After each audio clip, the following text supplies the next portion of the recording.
19th. It's happening again, Kane. You know what happened on that day. May 19th.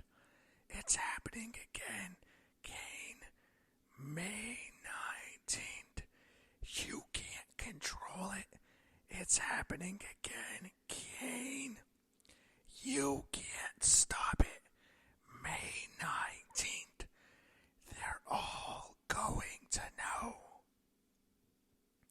If you can't tell, the May 19th, 2025 edition of Raw took place tonight in Greenville, South Carolina, and I'm, of course, paying homage to the infamous May 19th storyline involving Kane close to 20 years ago now. And if you don't know, the whole reveal of May 19th was that on that day is when his mother was, in storyline-wise, burned to death by The Undertaker, who started the fire, and that was the day. But in reality, the whole reason the storyline happened was to set up and to build up excitement and interest in a WWE Studios produced movie that starred Kane, which was See No Evil, and that ended up being a big success. So in that regard, the storyline actually worked, even though it's really ridiculous looking back. And that May 19th storyline, say what you will, is more entertaining than anything on Raw tonight, besides the first women's triple threat match, and Raw was just a boring show tonight. It's dull. This happens every year after WrestleMania season, particularly the month of May and early June. The show really is boring and dull. They have a lot of competition, in particular with the NBA and NHL playoffs. And there's just a lot more going on, and people are losing interest just because we're so far away from WrestleMania now, and still a long way away from SummerSlam. So there's just a lack of interest, and they were just building up so many shows at the same time tonight. It's like they have to build up both Saturday night's main event and Money in the Bank. And even though I haven't officially announced it, they were building up Evolution too. So just a lot going on, and not a very good show, and pretty dull. And the crowd in Greenville, I have to say, South Carolina isn't necessarily known for having all these great crowds, but they were into the show tonight. They made noise, and it was better than what they were last week in Louisville. And it's just too bad they didn't have a good show to really get more behind, because if they had a better show, they would have been even better than they were. So we had Logan Paul starting off tonight's Raw. He cuts a promo on Jey Uso. Gunter interrupts him, and he praises him for a while, and then he says Logan has no heart, and he's bringing up Gunter's bringing up his loss to Jey, and it's almost as if Gunter's turning face right now. He walks away from Logan Paul, and Logan's calling him out, but then Jey Uso sneaks in the ring and super kicks Logan Paul, getting revenge for all the times Logan knocked him out, but that wasn't the end of that rivalry tonight. We'd see more interaction between the two of them later at the end of the show. So Roxanne Perez is officially on Raw. They showed footage on social media and ended up showing it on Raw, in which she signed a contract today, and when she went to Adam Pearce's office. So Roxanne Perez is off of NXT. She's officially on Raw. She is one of the longest roster call-ups. I mean, we thought she was on the main roster officially in February. It's now May. 3 months later, Roxanne Perez is on the main roster. I just assumed after she came in the Rumble, she's on the main roster now. But officially, it took 3 months. But she's out of NXT finally after 3 years, and she did her service in NXT. Great star in NXT, one of the best female stars ever for NXT. But she's on Raw now, and she's definitely gonna have a role on the show to see. Looking at what they did with her later in the show, Penta was out next, and he's set up for his tag match with AJ, and AJ came out next. And the Judgment Day, we go backstage. Paul Heyman's talking to Jey Uso about betrayal. I mean, they're just taking so long. I see so much of this new faction with Heyman, Seth, and Braun. They're just talking forever backstage, going on and on and on, talking very slowly. They don't have the same aura, the same interest, and the same excitement, and the same intrigue that the Bloodline had. This new stable sucks right now. I'm bored. They bore me whenever they're on TV. But he was just mentioning betrayal, and they're hyping up Jey Uso's match in the main event, which was against Braun Breaker. We get to Penta and AJ against Finn Balor and JD McDonough, and I have to say this match was very good. Hell of a tag match. We had two good matches early in the show, then the show kind of fell apart later. But a lot of reactions. Penta was over, AJ's over, obviously. Finn and JD were good heels in the match, and there was a lot of action on the floor. I think Penta hit the Mexican Destroyer onto JD on the floor, which was great. AJ hit a phenomenal form off of the steel steps, but eventually El Grande Americano appears in the crowd, and he headbutts Penta in the back, and he has the titanium plate, or the aluminum plate, whatever it is, his mask, and it basically knocks out Penta. Finn Balor puts him in the ring, hits the coup de grace, and pins Penta. So both Penta and his brother are having no luck. Both of them pinned in a matter of a few days. Rey Fenix lost on SmackDown, so not good luck right now. Lucha Bros on a bit of a losing streak, but I'm sure they'll eventually reunite later. Kathy Kelly's backstage. She interviews Io Sky. She asks her about the Money in the Bank qualifying match. And then we see Becky Lynch come in, and she says she's going to put Io down. They're setting up a match between the two of them. And then Becky makes her entrance through Gorilla. Seth Rollins talks to Logan Paul backstage. He talks very slowly, and I said it just goes on for an eternity. Seth Rollins says, "Go away, he with me. He bores me. He's always bored me." Yeah, he's a good worker, but his character work to me has always sucked. He just bores me, man. I don't care what he's doing.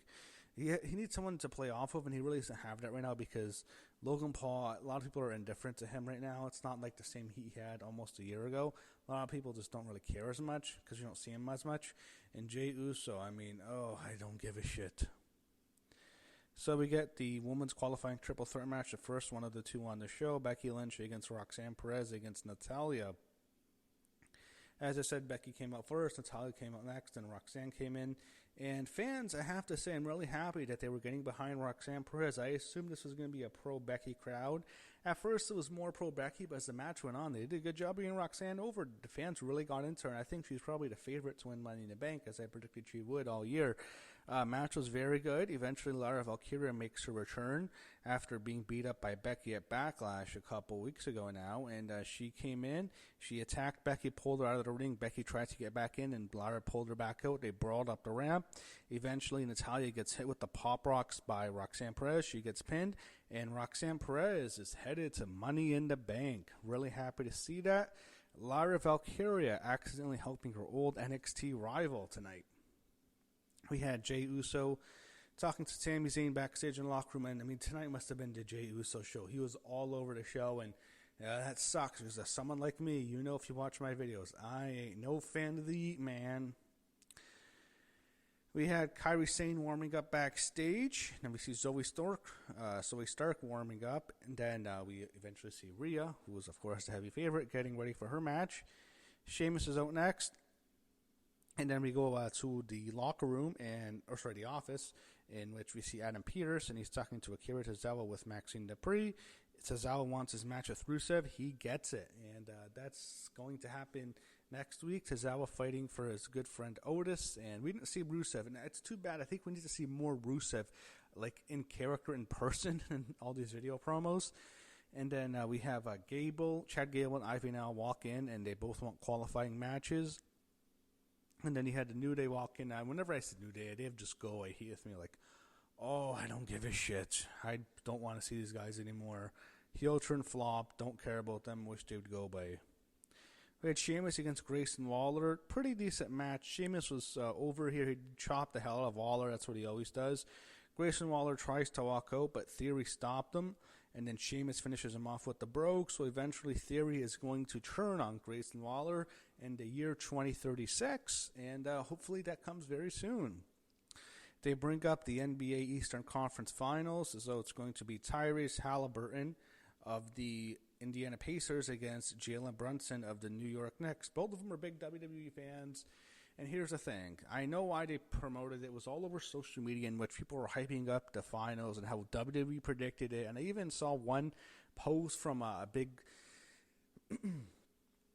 Twitter account. I'm not sure who it was, a sports account, but they even had Tyrese Halliburton and Jalen Brunson like in the Rock in Austin thing from WrestleMania 17, and they had Knicks versus Pacers or whatever in the WrestleMania 17 font, which was pretty cool.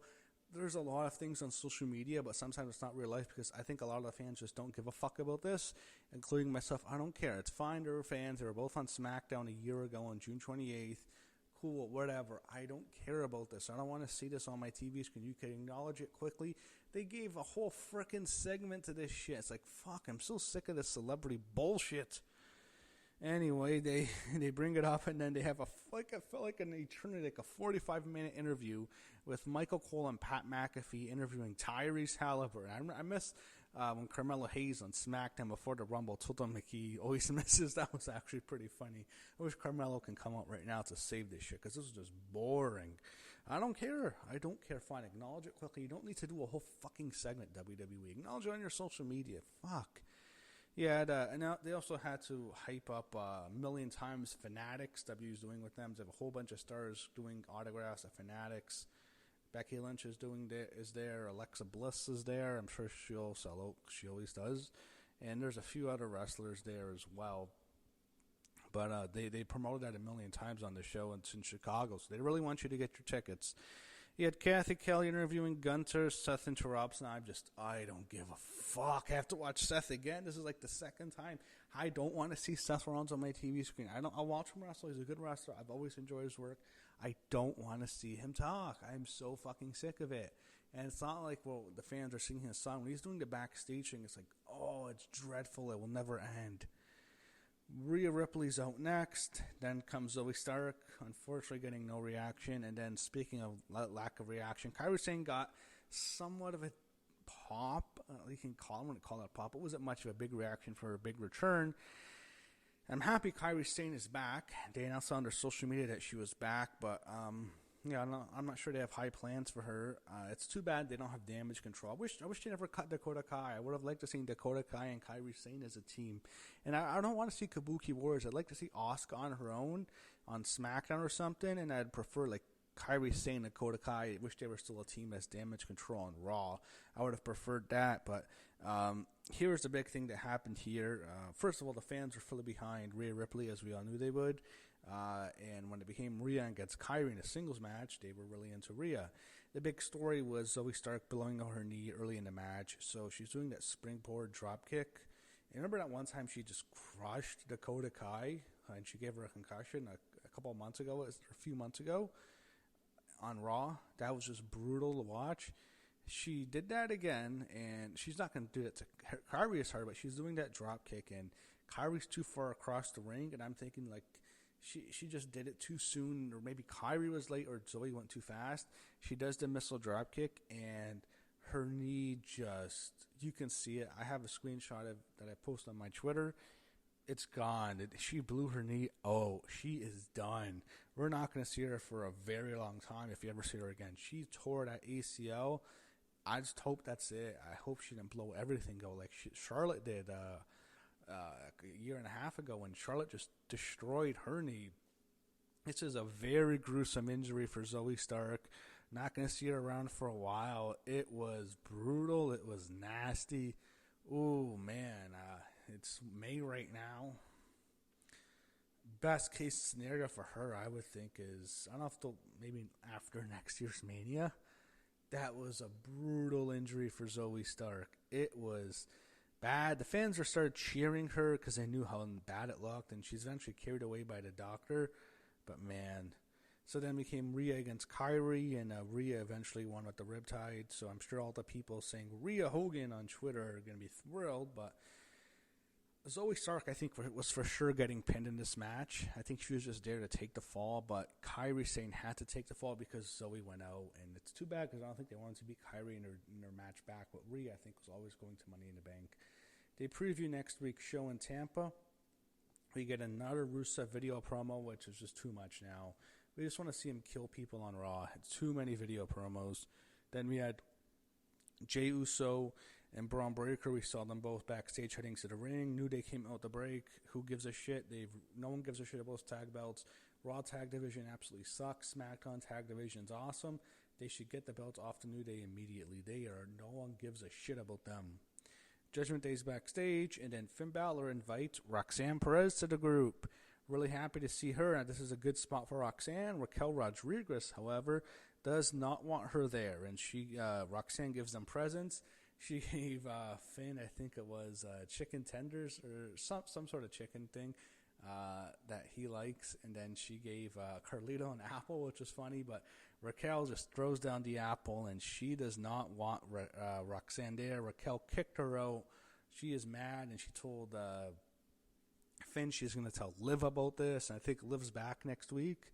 I think she's done filming that movie in Japan, so we'll see Liv back, but yeah, they did a good job of building this up, I think. I'm happy to see Roxanne in Judgment Day. Good spot for her. She has something to do. I'm happy for her. Jey Uso does the Yeet entrance. I don't give a shit. Then Braun Breaker comes out after. Main event, Jey Uso, Braun Breaker. So Seth attacks Jey, causing disqualification. Sami Zayn makes a save. He gets on the apron ready to attack. Get her to her in the ring. It's 2-on-1. Then CM Punk comes out. And CM Punk and Sami Zayn fight off. Seth and Braun, they fight in the crowd, take them all out, and Jey Uso's left standing, and then Logan Paul comes in and knocks out Jey Uso, and that's how they build up Saturday's main event. The two matches built up simultaneously. Jey Uso against Logan Paul for the World Heavyweight Championship, and Seth Rollins and Braun Breaker against CM Punk and Sami Zayn in a tag match. That's how Raw ended, building up Saturday's main event. Be honest, I don't care that much. This show was boring. It was dull.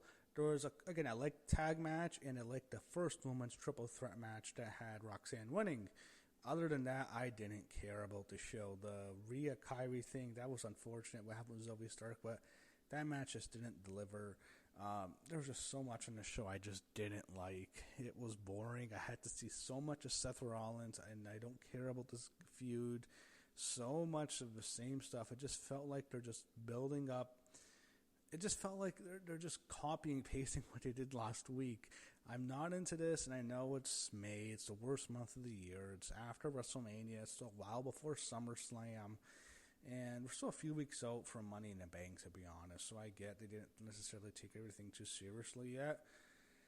But not a good show tonight, I have to say. Didn't enjoy Raw. And as I said to start off, May 19th was more entertaining than anything on this show. I do, as goofy, as ridiculous as that storyline was, I thought it was more entertaining than what I saw tonight, and that's not a good sign. So, just not a entertaining show tonight, and hopefully, saying May 19th doesn't get Kane to come after me. Remember he came after Rey Mysterio on that SmackDown when he said May 19th. JBL got him to say it. Anyway, yeah, shout out to Kane. That was a cool storyline. It's pretty bad, but still kind of laugh at it every May 19th. As for Raw tonight, not much to say. Pretty boring.